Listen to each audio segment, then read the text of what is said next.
MLS মৌসুম শুরুর আগে দারুণ জয় দিয়ে প্রথম প্রতিযোগিতামূলক ম্যাচ শুরু করল ইন্টার মিয়ামি। কনকাকাফ চ্যাম্পিয়ন্স কাপের প্রথম রাউন্ডের প্রথম লেগে স্পোর্টিং কানসাস সিটিকে 1-0 গোলে হারিয়েছেন লিওনেল মেসির দল। আর সেই জয়সূচক গোলটিও এসেছে ফুটবল জাদুকর মেসির পা থেকে।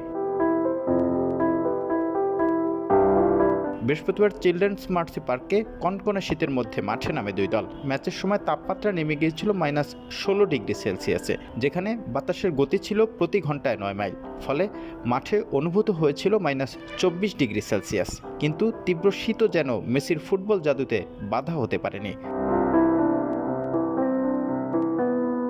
ম্যাচের 56 মিনিটে সার্জিও বুস্কেটসের দারুণ পাস থেকে এক ডিফেন্ডারকে কাটিয়ে দুর্দান্ত শটে গোল করেন মেসি। স্পোর্টিং কানসাস সিটির গোলরক্ষক জন পুসকাম্প সেই শট ঠেকানোর সুযোগই পাননি। এ নিয়ে টানা 21 মৌসুম গোলের দেখা পেলেন আর্জেন্টাইন মহাতারকা। স্পোর্টিং কানসাস সিটির কোচ পিটার ভার্মেস স্বীকার করলেন, ম্যাচের পার্থক্য করে দিয়েছেন মেসি।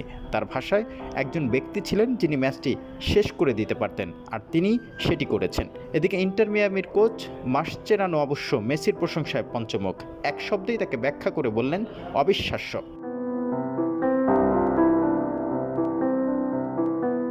এই জয়ের পর ইন্টার মিয়ামির নজর এখন এমএলএসের প্রথম ম্যাচে।